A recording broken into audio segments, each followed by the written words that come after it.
Untuk etika-etika juru bahasa isyarat yang aku pelajari saat ini, salah satunya yaitu tidak memposting kegiatannya ketika dia bekerja ke sosial media pribadi gitu. Nah, kalau di acara seni biasanya yang menjadi juru bahasa isyarat itu tulinya, deaf performance namanya. Jadi ada deaf, bukan juru bahasa isyarat sih sebetulnya, tapi kayak deaf performance-nya gitu. Dia yang menjuru bahasakan sebuah lagu dari lagu lisan ke bahasa isyarat gitu. Sebenarnya memang ada beberapa orang-orang yang nggak setuju kalau cover lagu bahasa isyarat itu apa ya, bisa merampas hak tuli untuk berkarya gitu.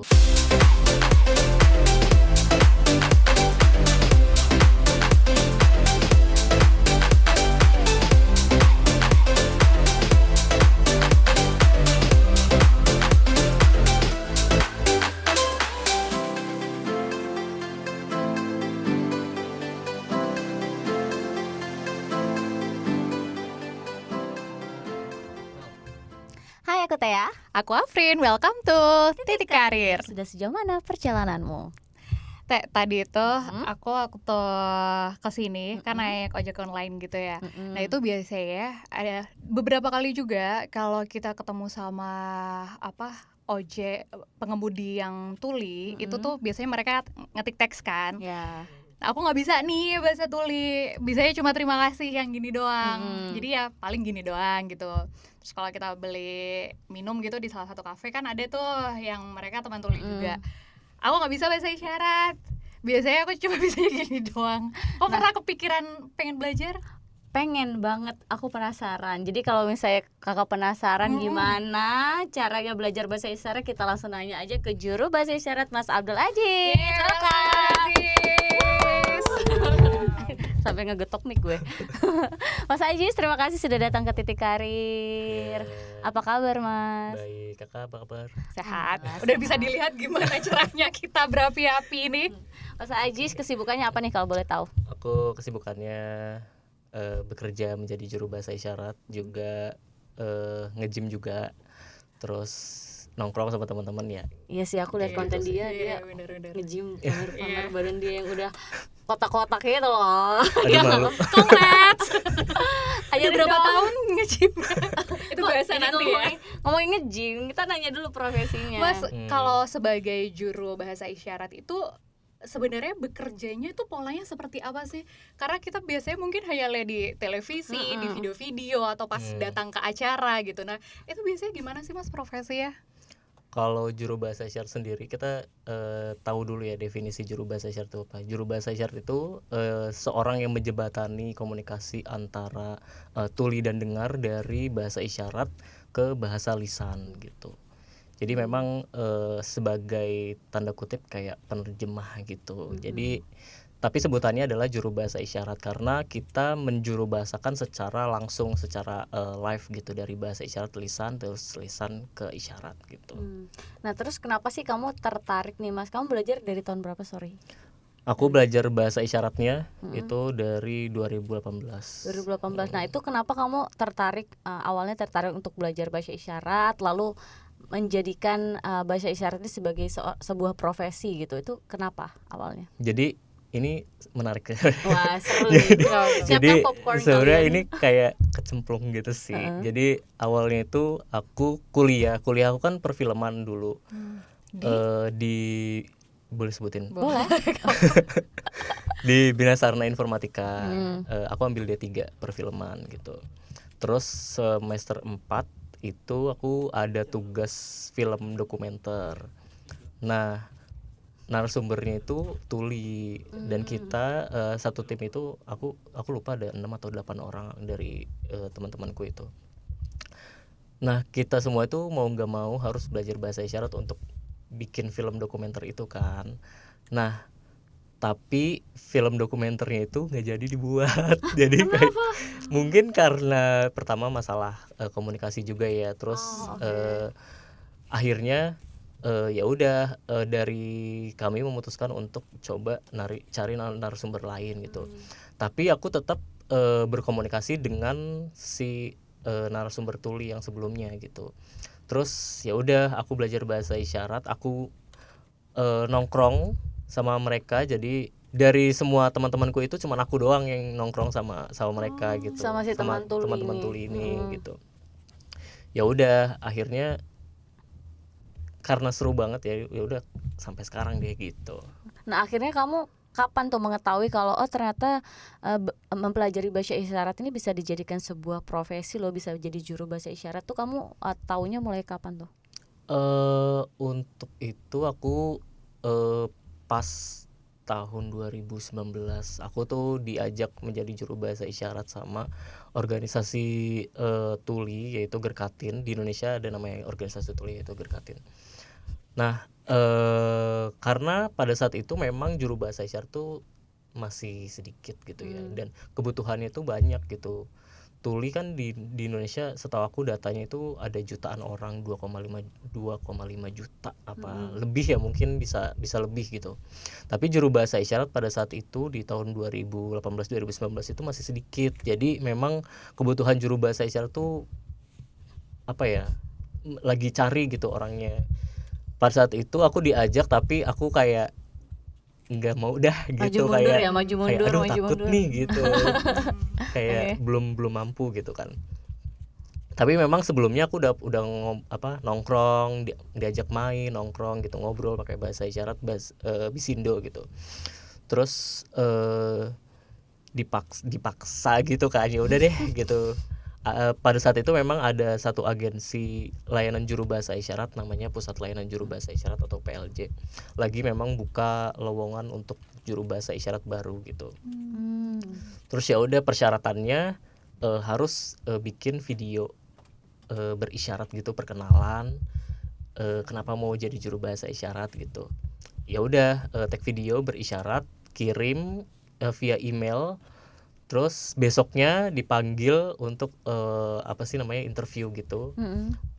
Terus ditanya-tanyain apa yang kamu tahu tentang juru bahasa isyarat kayak gitu-gitu. Karena memang sebelumnya aku udah punya kenalan juru bahasa isyarat juga, jadi kayak tahu profesinya kayak gini. Udah tahu gambarannya. Udah tahu Nah itu kamu gambarannya. berapa lama Mas belajar bahasa isyaratnya nih? Butuh waktu berapa lama sampai kamu hafal lancar gitu? Sampai sekarang masih belajar, karena dari yang aku belajar bahasa isyarat itu nggak bisa kayak sampai kapan untuk mahir, karena bahasa sendiri kan itu akan terus berkembang, berkembang terus. Jadi nggak bisa stuck cuman sampai 1 tahun 2 tahun gitu doang, tapi memang harus tetap belajar. Aku belajar mulai dari 2018 sampai sekarang masih gitu. Oke, Mas boleh aku tarik bentar nih ya. Tadi kamu cerita kalau belajar bahasa isyarat ini waktu mau awalnya bikin film gitu kan. Nah, kamu ketemu dengan teman-teman yang memang tuli dan mengajarkannya. Itu murni belajar dari teman-teman tuli saja atau sampai akhirnya ikut kursus atau gimana nih, Mas? Awalnya itu dari nongkrong, nggak kayak belajar sih, tapi kayak natural nongkrong aja gitu. Sama Berisyarat teman tuli gitu ya udah ya. kayak berisyarat, ngobrol aja gitu. Ini isyaratnya apa gitu.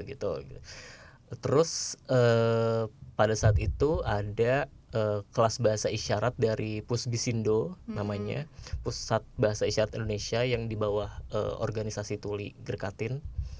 Itu aku daftar dan aku ikut kelas bahasa isyaratnya gitu. Itu sih. Itu untuk jadi juru bahasa isyarat ya, berarti harus ada dapat sertifikasi dari agensi itu atau gimana? Untuk situasi sekarang di Indonesia ya, untuk menjadi juru bahasa isyarat itu berdasarkan trust, kepercayaan dari kelompok-kelompok tuli gitu. Kalau dari pengalaman aku sendiri, aku dipercayakan dari kelompok tuli Gerkatin. Terus juga ada komunitas-komunitas tuli lain yang memang mempercayakan aku menjadi juru bahasa isyarat. Akhirnya ya jadilah menjadi juru bahasa isyarat gitu. Karena di Indonesia sendiri belum ada sertifikasi untuk juru bahasa isyarat ya, masih dalam proses. Tapi untuk saat ini ada namanya Asosiasi Juru Bahasa Isyarat, ada asosiasinya gitu. Kalau misalnya buat orang-orang awam nih pengen belajar bahasa isyarat, Mas, itu baiknya belajarnya gimana? Apakah langsung ke teman tuli atau ke asosiasi atau di luar teman tuli gitu? Kalau untuk orang yang mau belajar bahasa isyarat gitu ya, langsung ketemu sama tulinya, bisa juga nongkrong datang ke kafe yang tadi kakak bilang itu, bisa juga ke situ atau sekedar nyapa ngobrol, atau juga bisa ikut kelas bahasa isyaratnya, karena kan sekarang banyak ya di Indonesia itu udah mulai banyak buka-buka kelas bahasa isyarat yang memang diajarkan oleh pengajar tulinya secara langsung gitu. Jadi kalau misalnya mau belajar langsung aja cari ya yang bisa mengajarkan itu. Nah, Mas tadi kan kamu ngomong bahasa itu berkembang. Aku tuh sebenarnya penasaran Mas sebagai orang awam nih. Kalau untuk bahasa isyarat, misalnya untuk bahasa Indonesia ataupun bahasa Inggris tuh sebenarnya beda nggak sih bahasa isyaratnya, atau sebenarnya sama aja tinggal ganti kosakatanya atau gimana, itu sama nggak sih? Atau misalnya ke terjemah bahasa Arab gitu, nah itu tuh sama nggak? Untuk sependek pengetahuanku ya, bahasa isyarat itu di seluruh dunia itu bervariasi. Di Indonesia, di Jepang, di Amerika, di UK itu beda-beda bahasa isyaratnya. Di Indonesia sendiri punya variasinya juga setiap daerah gitu. Oh, jadi setiap daerah tuh beda-beda variasi bahasa isyarat kalau di Indonesia juga? Iya, lebih ke variasinya ada, misalkan di Jakarta, di Jawa Barat kayak gimana, di Jogja gimana, di Bali gimana gitu. Tapi ya tidak signifikan berbeda banget gitu. Tapi ya beda-beda dikit aja gitu. Boleh dicontohin nggak sih Mas, misalnya huruf A-nya apa, bentuknya apa gitu, boleh nggak? Nggak bisa ya. Tapi ada Penasaran. tapi ada ini nggak sih, kayak kalau misalkan nih kita dalam ilmu apapun kadang kan teorinya oh ini teori mengacu ke Western, oh ini teori mengacu ke mana, Timur. Kan ada kan teori-teori komunikasi kayak gitu kan, apakah ini mengacu Amerika, ini itu kan gayanya juga beda-beda kan. Itu tuh ada hal-hal kayak gitu nggak sih di dunia bahasa isyarat? Mengacu maksudnya? Misalnya kayak Mengikuti mengikuti kalau aliran dari barat, dari Inggris misalnya, gaya ada bahasa isyaratnya gini. apakah lebih pelankah maksudnya kita dalam contohkan Kiblatnya, gerakan kayak kiblatnya gitu loh, Mas. kiblatnya itu ada nggak hal-hal gitu? Kalau di dunia juru bahasa isyaratnya, kita bukan di bahasa isyaratnya tapi di juru bahasa isyaratnya itu kita ada namanya asosiasi juru bahasa isyarat sedunia, namanya WASLI, World Association of Sign Language Interpreter. Itu di sana ada tertera kayak etika-etika juru bahasa isyarat apa saja yang memang harus dilakukan seperti itu, dan bagaimana cara juru bahasa isyarat bekerja kayak gitu sih. Kita kalau di Indonesia mengacunya kepada WASLI gitu. WASLI itu apa Mas? World Association of Sign Language Interpreter. Kalau etika-etika di dalam juru bahasa isyarat tuh apa aja Mas? Boleh dikasih tahu nggak sih? Nah, untuk etika-etika juru bahasa isyarat ini sebenarnya jarang banget ya untuk orang-orang tahu nih. Untuk etika-etika juru bahasa isyarat yang aku pelajari saat ini, salah satunya yaitu tidak memposting kegiatannya ketika dia bekerja ke sosial media pribadi gitu. Karena ada yang namanya confidential, yang ketika juru bahasa isyarat bertugas itu harus merahasiakan acaranya. Jadi dia nggak bisa kayak memposting gue lagi di sini, gue lagi sama ini, jam berarti berapa. nggak boleh. Tidak diperkenankan karena memang juru bahasa isyarat itu kan hanya bertugas untuk menjuru bahasakan dari klien gitu kan, klien tuli dan dengar gitu. Jadi sebagai istilahnya kayak tanda kutip bayangan gitu. Bayangan apakah bisa memposting ke sosial media kan tidak agak bisa rancu gitu. ya. Kalau kayak misalnya kalau belajar bahasa isyarat harus dari teman tuli, tidak boleh dari kita yang dapat mendengar gitu, itu tuh sebuah etika juga dari gitu. Kalau hal itu sebenarnya tidak hanya juru bahasa isyarat, tapi yang bukan juru bahasa isyarat yaitu orang-orang dengar juga belum bisa diperkenankan untuk mengajarkan bahasa isyarat Indonesia atau Bisindo kepada orang-orang dengar di luar sana, karena memang di Indonesia sendiri belum ada yang namanya sertifikasi orang dengar yang bisa mengajarkan bahasa isyarat.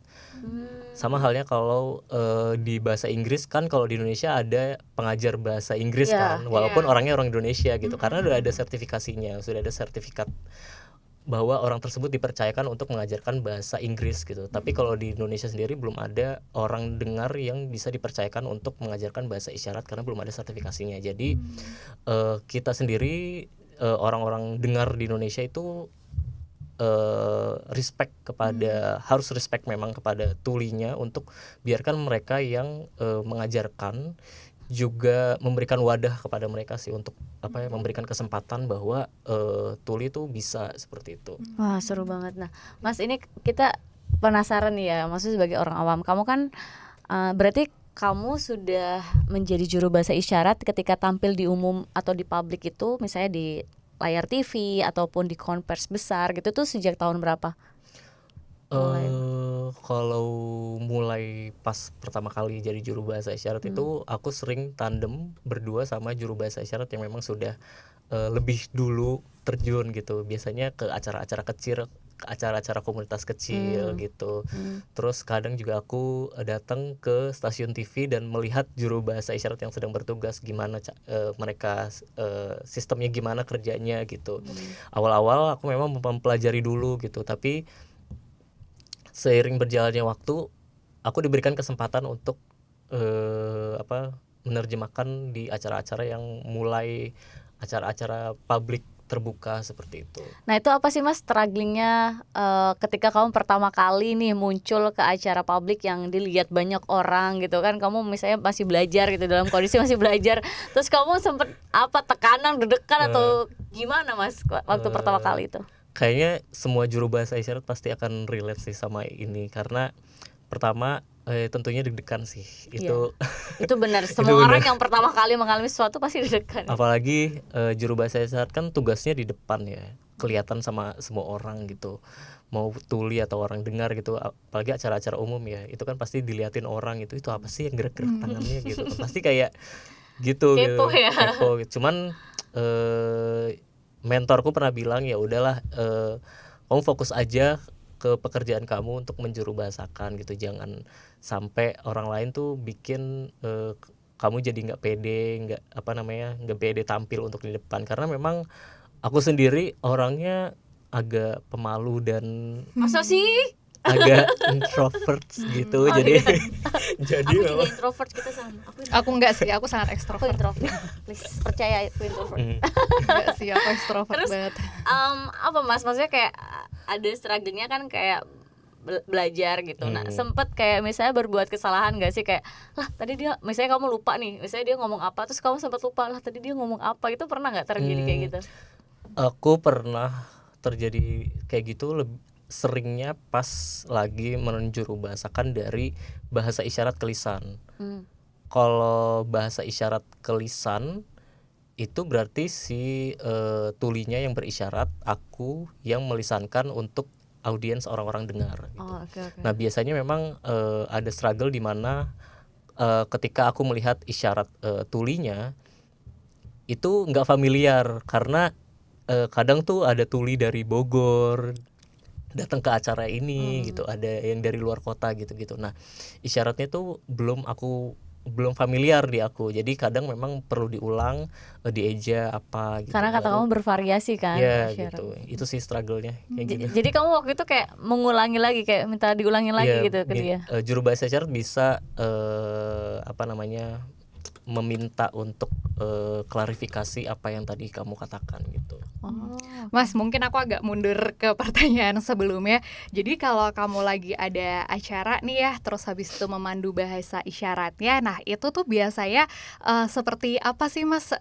Kok bisa dengan cepat gitu mengertikan yang dibicarakan orang tersebut, ataukah dibantu naskah juga sama dengan orang yang berpidato, atau seperti apa nih Mas teknisnya? Nah, kalau dari aku sendiri biasanya memang ketika sebelum mulai bertugas menjadi juru bahasa isyarat itu aku harus tahu dulu topiknya apa sih yang mau diomongin gitu, terus minta paparan materinya, karena itu juga penting ya untuk buat mempelajari ya sama apa sih yang mau kayak diomongin pidato. gitu. Deg-degan ya kalau nggak tahu.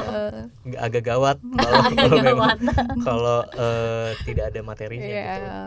Itu sih yang cara. Jadi memang udah dikasih skrip dulu, sama dengan orang yang pidato itu dikasih materinya dulu gitu ya Mas ya. Nah, karena kamu terlahir nih dari yang bisa mendengar, terus habis itu tiba-tiba sekarang punya profesi sebagai juru isyarat, ada ini nggak sih kayak tanda tanya besar dari keluarga atau teman-teman main, kok ternyata sekarang bisa ya, kok ternyata memilih profesi ini. Nah, tanggapan orang-orang sekitar gimana nih Mas? Atau jadi bangga banget mah kamu yang bisa gini nih? Kalau tanggapan dari keluarga aku sendiri, ya orang tua, awalnya tuh mereka bingung gitu, kenapa kok tiba-tiba jadi juru bahasa isyarat gitu, karena kuliahku kan sebelumnya perfilman ya. Terus sekarang juga masih kuliah sih, sekarang kuliah Aku lagi. ngiranya malah Jangan-jangan gini. sastra ya tadi ya. Jadi orang tua mikir apa dia jatuh cinta dengan teman tuli, makanya mencoba untuk belajar bahasa isyarat. Gimana tuh? Ya awalnya mereka masih bingung, ragu-ragu gitu, minta aku untuk apa sih ini pekerjaan yang nggak jelas gitu, pernah bilangnya kayak gitu kan. Cuman ya aku ngebuktiin kalau memang juru bahasa isyarat itu adalah sebuah profesi yang apa namanya, benar-benar bisa menghidupi gitu ya. Akhirnya aku di tahun berapa ya, 2022 atau 2023 ya, aku ngekos sendiri, dan ya udah aku hidupnya dari situ gitu, nggak bergantung ke orang tua gitu. Ada nggak Mas selain kegiatan pidato, kegiatan acara-acara seremonial atau di televisi itu yang biasanya juga membutuhkan bantuan dari juru bahasa isyarat gitu? Atau ada pernah nih untuk main film misalnya? Atau konser, kalau konser itu butuh juga. juru bahasa isyarat Nah, nggak itu sih? apa aja biasanya selain ini? Ini apa nih, konser dulu? Boleh, konser Semuanya dulu. aja, konser dulu Boleh. kali ya, penasaran. Kalau konser dulu sebenarnya ya juru bahasa isyarat penting juga sih untuk di konser ya, karena kan tuli juga berhak untuk menikmati musik gitu. Nggak cuma musik tapi semua aspek gitu kan. Nah kalau di acara seni biasanya yang menjadi juru bahasa isyarat itu tulinya, deaf performance namanya.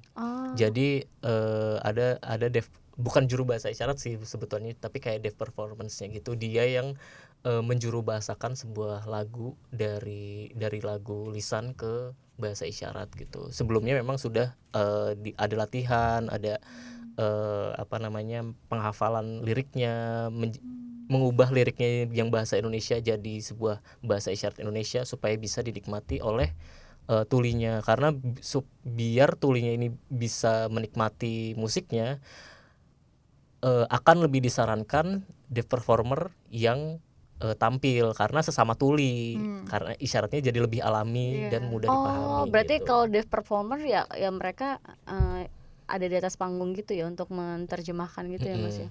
Biasanya seperti itu. Tapi kalau misalkan di switch ke MC, biasanya kan kalau di acara konser atau acara-acara festival musik itu kan ada MC-nya. Nah biasanya di switch ke juru bahasa isyarat dengar yang memang untuk menjuru bahasakan dari MC ke isyarat gitu. Jadi berbeda gitu. ya. Berarti deaf performer itu ya juga latihan gitu ya. Iya perlu gitu. Kalau untuk kayak entah itu film atau mungkin ada pagelaran seni yang lain, tarian atau apa, itu juga ada nggak sih juru bahasa isyaratnya perannya? Kalau untuk juru bahasa isyarat sendiri, peran di film itu biasanya di belakang layar untuk membantu si menjembatani si aktor tulinya dan juga kepada sutradara atau kru-kru lain yang orang dengar gitu sih. Biasanya lebih peran ke di sini. Lebih ke behind, di belakang layarnya untuk membantu komunikasi gitu. Untuk menjembatani komunikasinya. Oke, seru-seru. Nah kalau misalnya nih Mas, acaranya kamu misalnya di konvers yang bisa sampai 2 jam gitu misalnya. Nah itu ada limitnya nggak sih untuk si juru bahasa isyarat ini, misalnya paling lama berapa, 30 menit atau 15 menit atau 10 menit, itu ada limitnya untuk bergantian shift gitu nggak sih? Oke. Sebenarnya ini tergantung dari pribadi juru bahasa isyaratnya. Kita nggak ada kayak penetapan untuk kita rata semuanya 30 menit switch gitu, nggak juga. Tapi tergantung dari kesepakatan bersama sebelum kita bertugas menjadi juru bahasa isyarat. Kadang memang kesepakatannya berapa menit, 15 menit, 30 menit, atau seperti biasanya gimana gitu. Itu sih biasanya. Kalau aku sendiri, aku akan switch itu 15 menit atau enggak 30 menit sama tandem juru bahasa isyarat lain gitu. Tantangannya biasanya apa aja sih Mas? Pernah nggak ya tiba-tiba berbeda dari skrip. Terus habis Terus itu dia ngomongnya cepet lagi, gimana nih kayak iya, gitu. Pernah nggak atau sih bingung? ternyata layar untuk skripnya mati. Pernah nggak Atau sih? kita nggak dengar apa yang diomongkan sama orang yang berpidato atau gimana biasanya?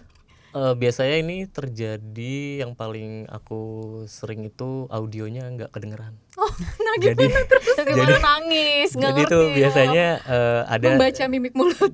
ada sebuah acara yang memang acara kayak tertutup gitu memang.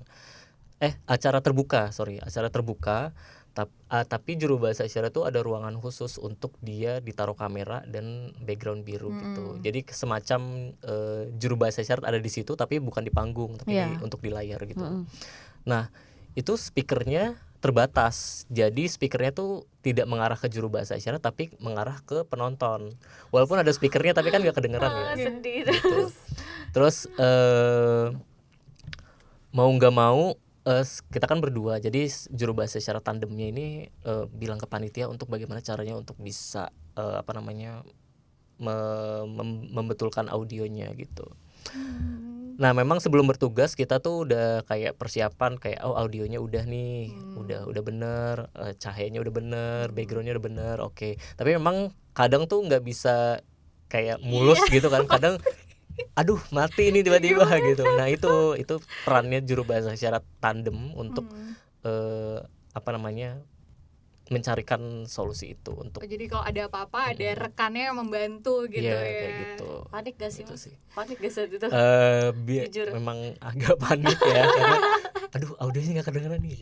Biasanya memang ada gestur aduh audionya nggak kedengeran gitu.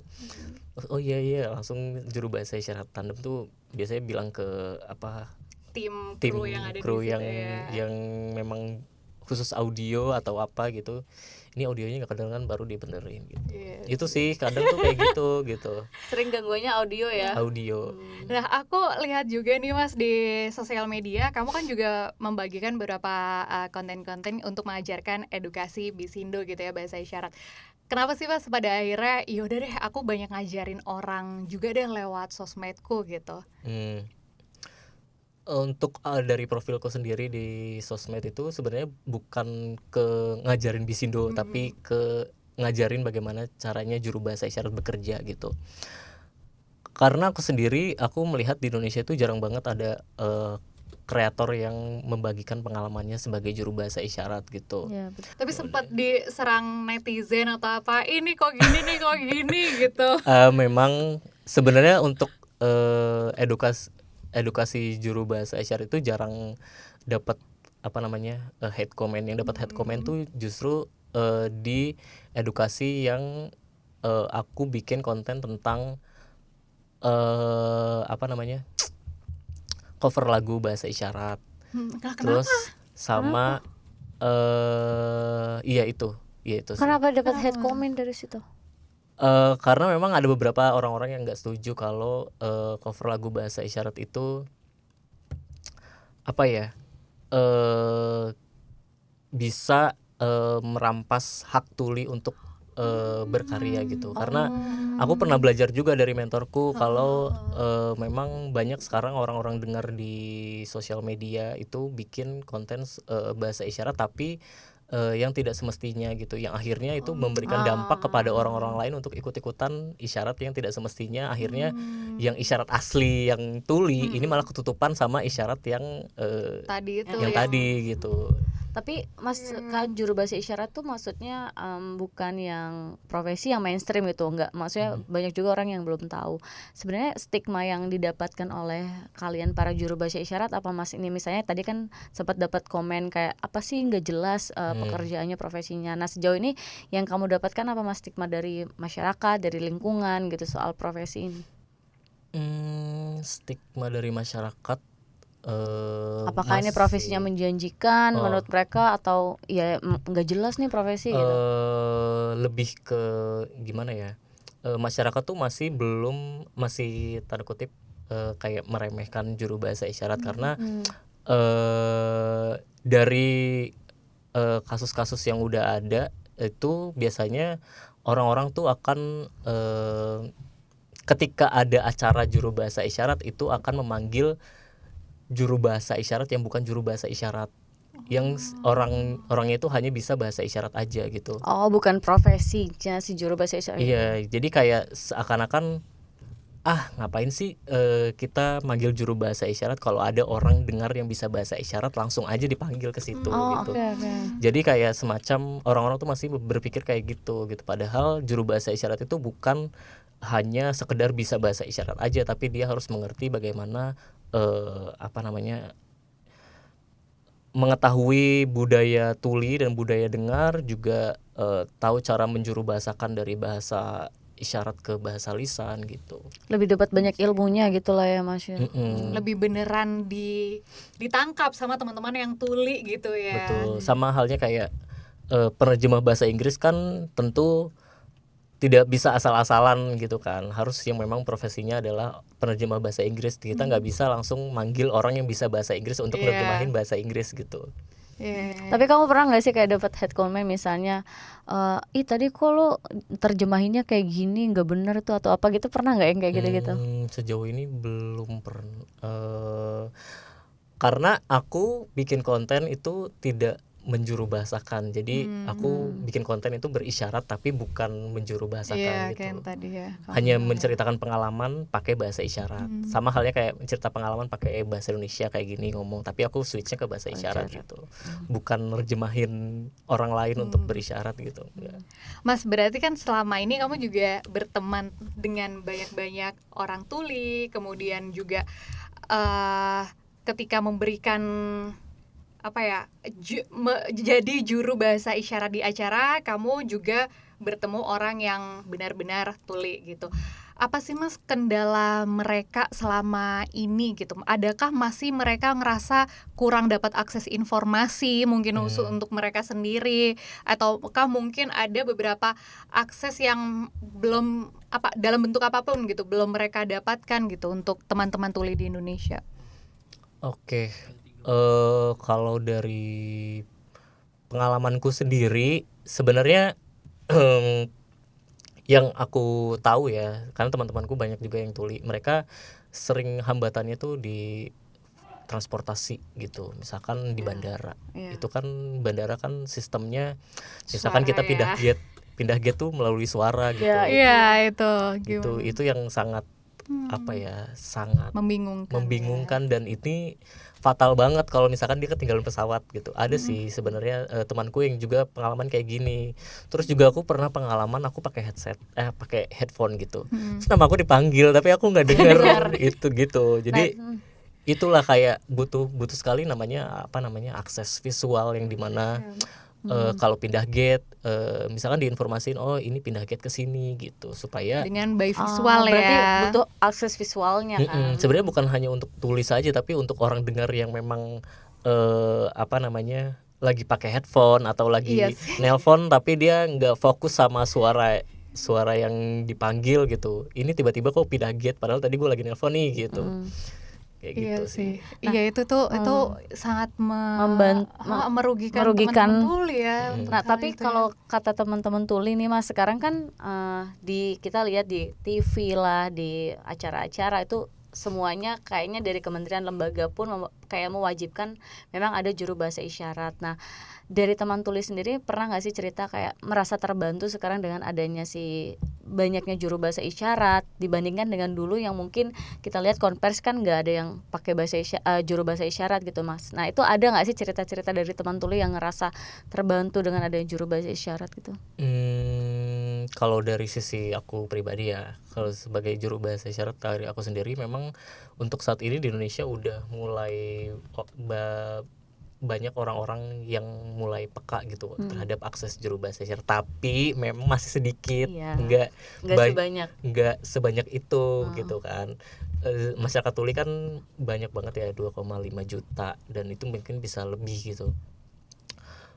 Itu sih kayak orang-orang tuh masih belum peka terhadap ada yang beberapa yang memang belum peka, ada yang sudah peka tapi dia tidak mau melakukan memberikan akses juru bahasa isyarat kayak gitu.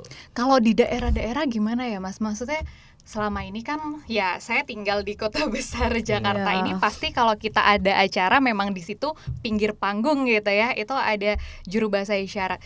Kalau di daerah luar Jabodetabek tuh apakah sudah ada agensi-agensi yang memberikan layanan juru bahasa isyarat atau gimana?